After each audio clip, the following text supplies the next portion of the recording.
Yang saya hormati Bapak Ibu Guru, Dewan Dayawati SMK Guru Atap Karangtujuh, khususon pada Ibu Ika Widianti SPD selaku calon guru penggerak angkatan 11 dan 11. Hadirin dimohon duduk kembali.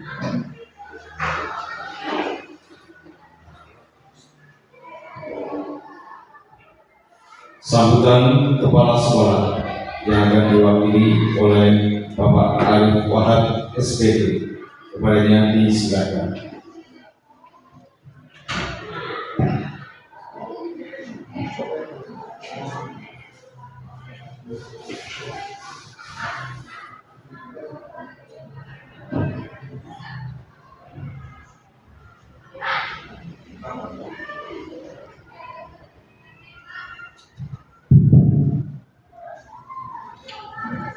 Bismillahirrahmanirrahim. Assalamualaikum warahmatullahi wabarakatuh. Bismillahirrahmanirrahim. Salatu wassalamu ala Rasulillah. La haula wala quwwata illa billah. Rabbi shrah li sadri wa yassir li amri wahlul 'uqdatam min lisani yafqahu qawli. Yang kami hormati Bapak Kepala Sekolah SMK Sahabat Pramujuk, Bapak Ibu Guru, staf karyawan SMK Sahabat Pramujuk yang hormati, yang pendidikan dan tenaga pendidikan, karena tenaga pendidikan juga merupakan warga sekolah yang tentunya adalah memberikan satu informasi, memberikan satu dorongan, memberikan satu masukan bagi peserta didik untuk bisa melangkah lebih baik, tentunya dengan adanya calon penggerak atau dalam guru penggerak. Assalamualaikum warahmatullahi wabarakatuh. Pertama, puji syukur atas kehadiran Allah SWT yang telah memberikan rahmat, taufik dan hidayah sehingga pada hari ini kita bisa berkumpul bersama di sini dalam kegiatan yang akan saya sampaikan, yaitu menyebarkan pemahaman dan penerapan pengalaman budaya positif. Sebelumnya terima kasih kepada Bapak Kepala Sekolah SMP Negeri 4 1 Atap Karangtujuh atau yang mewakili Bapak Arif Wahab. Terima kasih juga kepada Bapak Agus selaku pembawa acara, dan terima kasih kepada Bapak Ibu Guru semua yang sudah bisa hadir dalam kegiatan diseminasi ini. Sebelum diseminasi dimulai, saya agak sedikit pantun biar agak sedikit rileks. Mungkin nanti Bapak Ibu bisa menyambung dengan pantun-pantun yang lain boleh. Pantun saya sedikit simpel, bukan sedikit, bahkan simpel. Bunyinya seperti ini: jalan-jalan ke Laksana Baru. Cakep. Tidak lupa mampir ke Bantarsari. Cakep. Cuma saya pasti. Terima kasih Bapak Ibu sudah bisa hadir dari ruangan ini dalam acara diseminasi. Cakep. Terima kasih. Ada yang mau menyambung dengan pantun yang lain boleh? Bapak, Ibu, speakingnya yang mudah saja biar waktunya kita bisa berbagi untuk pemahaman atau penyampaian penerapan pengalaman budaya positif ini. Speakingnya tepuk 1, 2, dan 3. Mungkin Bapak Ibu sudah paham semua. Nanti kita praktekkan bersama-sama. Bunyinya, jadi nanti ketika saya menyampaikan tepuk 1, tepuknya kita ganti. Kita mengucapkan hah sekali. Tepuk 2, hahnya 2 kali. Tepuk 3, hahnya menjadi ha. Untuk Bapak Ibu boleh sambil berdiri biar meluruskan otot-otot yang mungkin sedikit agak tegang, agak kencang.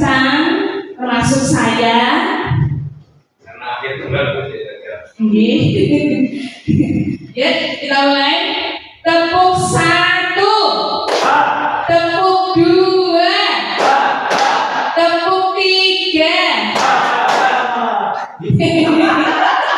Ulangi lagi ya. Tepuknya tidak perlu pakai tangan. Ini, jadi cukup pakai H. Iya, biar membuang angin-angin yang menimbul tidak enak. Tadi di awal saya jelaskan tepuk 1 H 1 kali, tepuk 2 H-nya 2 kali, tepuk 3 H 3 kali. sekali saja. Iya, kalau minum berarti sudah selesai. Kita ulangi lagi. Tepuk 1, tepuk 2, tepuk 3, restitusi. Ya, berikutnya pembelajaran dengan paradigma baru. Ini sesuai dengan profil pelajar Pancasila. Jadi ada 6 dimensi.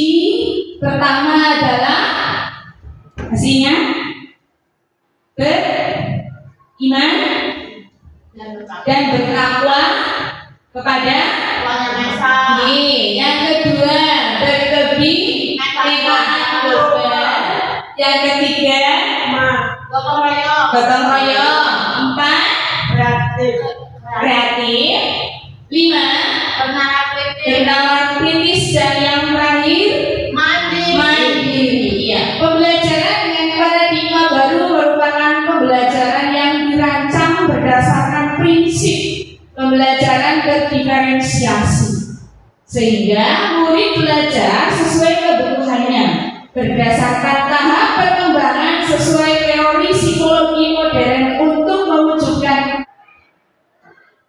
Jadi ada 5 nih. Pertama adalah mengukur, kedua membuat rasa bersalah peserta didik atau siswa, yang ketiga manajer. Tadi yang sudah kita bahas, posisinya pertama adalah sebagai penghukum, kedua pembuat rasa bersalah, yang ketiga sebagai teman, yang keempat sebagai pemantau. Ini yang berikutnya sebagai manajer. Contohnya, apakah kamu tahu kesalahan kamu? Atau kira-kira bagaimana kamu perbaiki kesalahanmu? Lanjutkan. Nah, coba ini ada posisi kontrol berikutnya. Posisi kontrol apakah aku? Nanti saya minta tolong Bapak Ibu menuliskan di yang sudah saya siapkan ya. Nanti dipasang di papan sebelah kanan saya. Posisinya sebagai apa? Dari yang 5 kontrol, apa tadi? Memantau, Ya. buat merasa bersalah. Buku ini, coba saya baca dari salah satu. Cukup satu ya, teman baca semua. Ya, boleh Bu. Satu saja ya. Satu ya. Terima kasih. Jadi yang poin pertama itu masuk ke dalam kelompok merasa bersalah. Yang kedua merasa bersalah nih.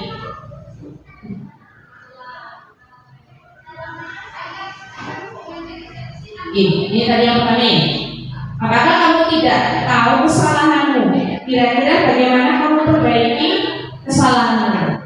Jadi membuat rasa bersalah.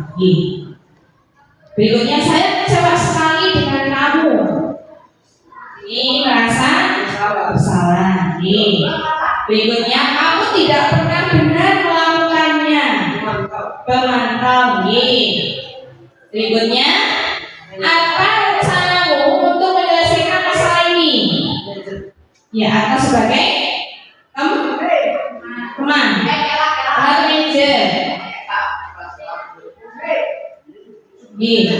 Berikutnya, ayolah lakukan demi Bapak, Ibu ya. Iya, tadi sudah ada di sana contohnya nih. Nah, berikutnya kita lanjutkan.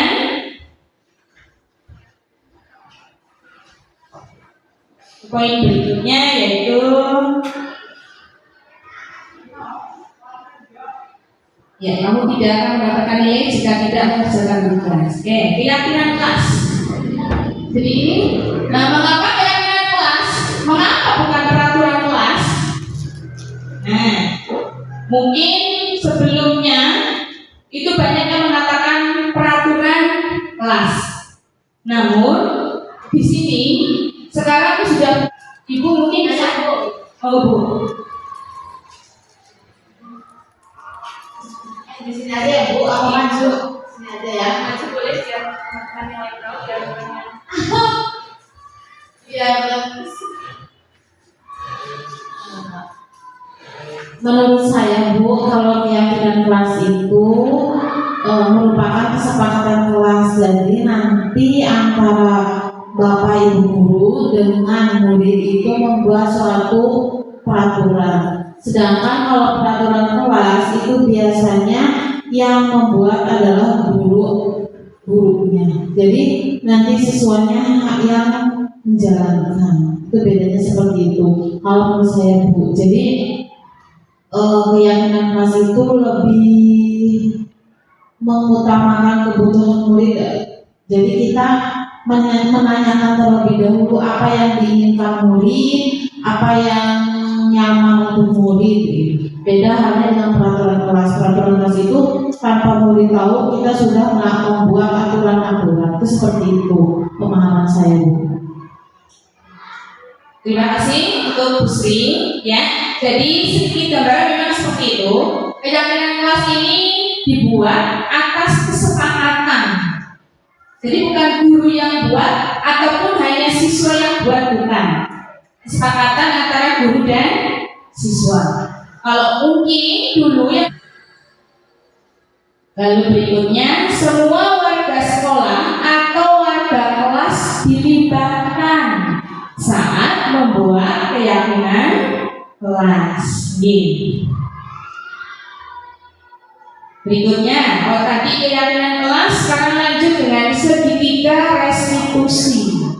Di mana segitiga restitusi ini adalah suatu proses dialog yang dijalankan oleh guru agar dapat menghasilkan murid yang mandiri dan bertanggung jawab. Itu tahapan segitiga restitusi. Pertama adalah menstabilkan. Yang kedua, validasi tindakan yang salah. Yang ketiga, menanyakan keyakinan. Ada yang tanyakan, Bu? Bu? Saya Bu, itu kan membahas tentang segitiga restitusi, yaitu suatu proses dialog yang dilakukan oleh agar dapat menghasilkan. Seperti itu pemahaman saya Bu. Terima kasih untuk Bu Sri ya. Jadi sedikit gambaran memang seperti itu. Keyakinan kelas ini dibuat atas kesepakatan. Jadi bukan guru yang buat ataupun hanya siswa yang buat, bukan. Kesepakatan antara guru dan siswa. Kalau mungkin dulu yang namanya peraturan, namanya juga peraturan. Jadi dibuat oleh guru. Siswa harus siap dengan apa yang sudah ada. Bahkan mungkin mereka tidak tahu bunyinya seperti apa. Tapi kalau keyakinan kelas, siswa sudah tahu karena dibuat secara bersama-sama. Berikutnya, pembentukan keyakinan kelas. Jadi yang pertama bersifat abstrak. Yang kedua berupa pernyataan universal. Yang ketiga dibuat dalam pernyataan positif. Lalu sedikit saja agar mudah diingat, tidak perlu banyak-banyak, malah jadi beban nanti. Berikutnya sesuai dengan kondisi kelas dan sekolah sehingga mudah untuk diterapkan. Lalu berikutnya, semua warga sekolah atau warga kelas dilibatkan saat membuat keyakinan kelas.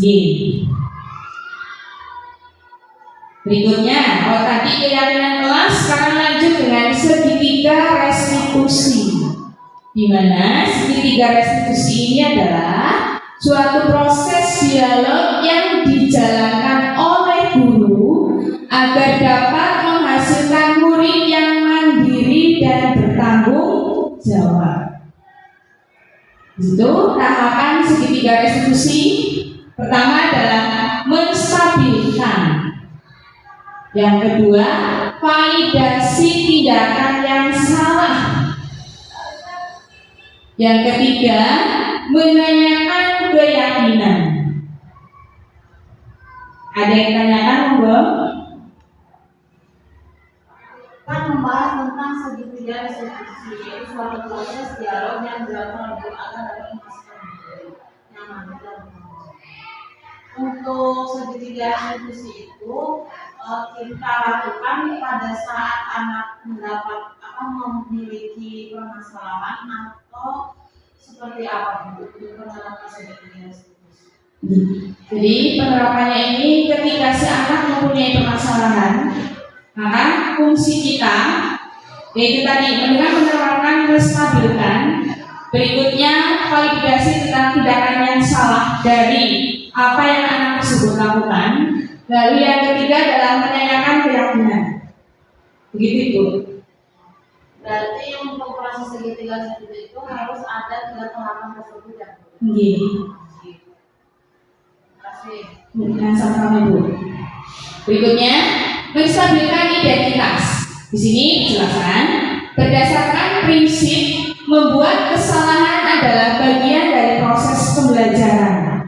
Jadi membuat kesalahan adalah proses dari pembelajaran. Jangan karena sudah salah kita tidak mampu atau tidak mau melakukan proses berikutnya.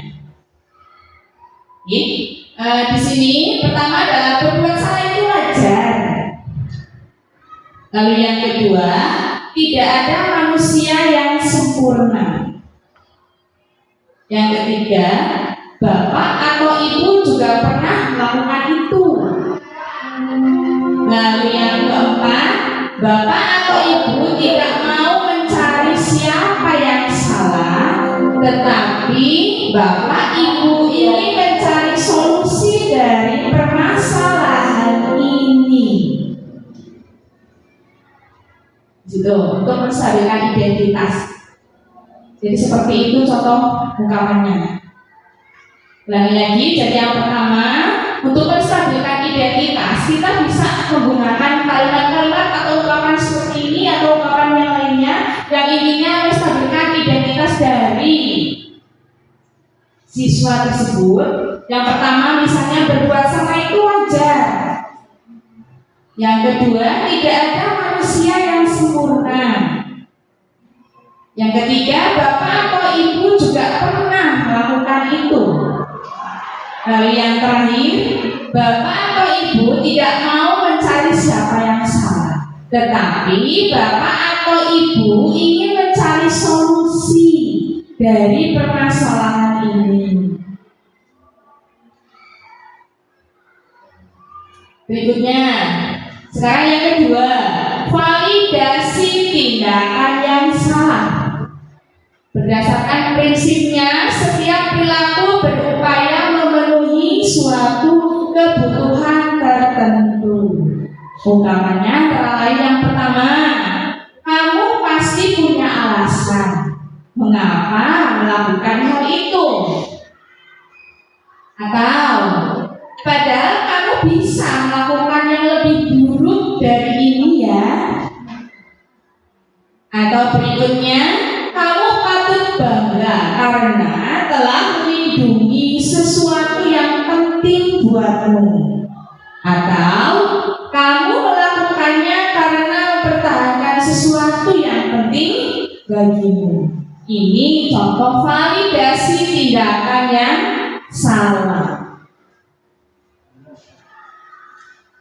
Berikutnya, poin yang ketiga, tadi menanyakan keyakinan. Berdasarkan prinsip teori kontrol bahwa pada dasarnya kita termotivasi secara intrinsik. Misalnya, yang pertama, apa keyakinan kelas kita? Jadi si anak itu diingatkan ketika mereka melanggar atau melakukan hal yang tidak sesuai dengan keyakinan kelas. Jadi mereka ingat dengan keyakinan kelas yang sudah dibuat. Atau tadi dari segi tiga restitusi, pertama menstabilkan identitas, kedua validasi tindakan, yang ketiga menanyakan keyakinan. Kita mulai dari kasus tadi yang tidak mengumpulkan tugas. Di sini poin yang atau langkah pertama tentang menstabilkan identitas. Jadi bisa seperti ini. Dialog antara putri dan guru. Selamat siang Bu. Selamat siang, silahkan duduk. Mbak Putri tahu mengapa dipanggil ke sini? Mungkin berkaitan dengan tugas bahasa Inggris Bu. Nah, gurunya menjawab, iya, benar. Kemarin kamu masuk kan? Nah, Putri menjawab, iya Bu, masuk. Tetapi saya tidak mengumpulkan tugas. Lalu gurunya mengatakan, Mbak Putri, semua orang pernah melakukan kesalahan. Begitu juga dengan guru. Karena kita manusia biasa, bukan makhluk yang sempurna. Di sini ibu tidak akan mencari siapa yang salah, tetapi di sini kita sama-sama mencari solusi supaya Mbak Putri bisa mengumpulkan tugas.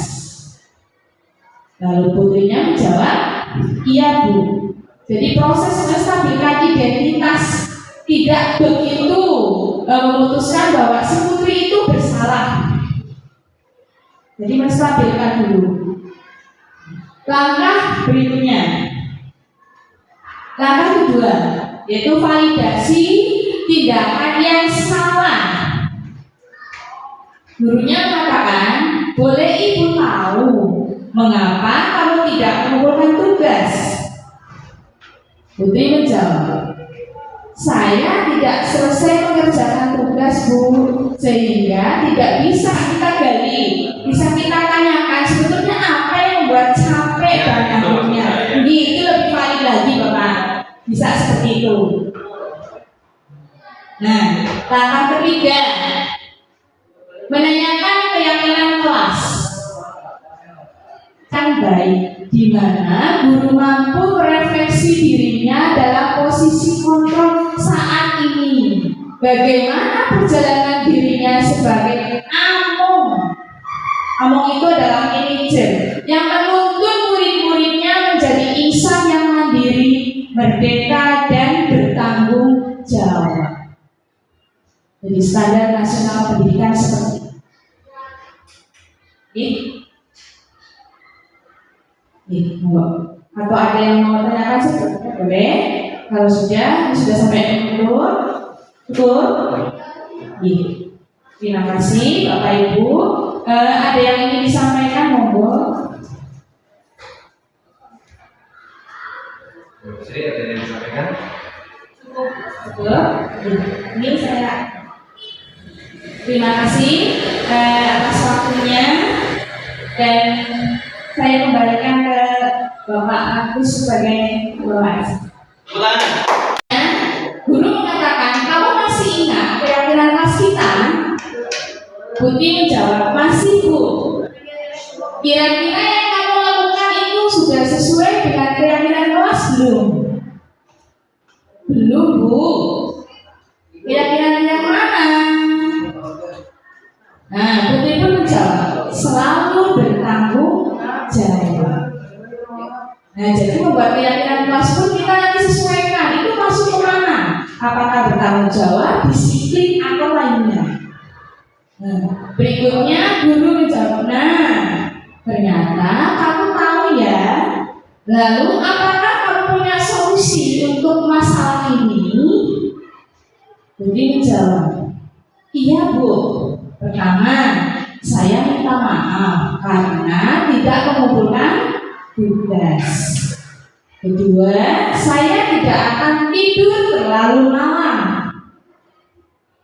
Dan yang ketiga, saya akan mengerjakan tugas dari ibu guru dan akan saya kumpulkan besok. Jadi walaupun sudah kelar, karena keyakinan kelas tadi, si anak merasa bertanggung jawab. Nah, guru mampu merefleksi dirinya dalam posisi kontrol saat ini. Bagaimana perjalanan dirinya sebagai among. Among itu adalah manajer yang menuntun murid-muridnya menjadi insan yang mandiri, merdeka, dan bertanggung jawab. Jadi standar nasional pendidikan seperti ini. Atau ada yang mau tanyakan sebelumnya boleh. Kalau sudah sampai betul. Terima kasih Bapak Ibu. Ada yang ingin disampaikan, monggo. Sri, ada yang disampaikan? Cukup. Ini saya terima kasih atas waktunya dan saya kembalikan ke Bapak Agus sebagai Bapak. Jadi mudah-mudahan sangat bermanfaat untuk kita semuanya, bermanfaat untuk seluruh peserta didik kita. Mari kita tutup kegiatan diseminasi pada pagi hari ini dengan bacaan hamdalah bersama-sama. Alhamdulillah. Dari saya kurang lebihnya mohon maaf. Terima kasih. Assalamualaikum warahmatullahi wabarakatuh.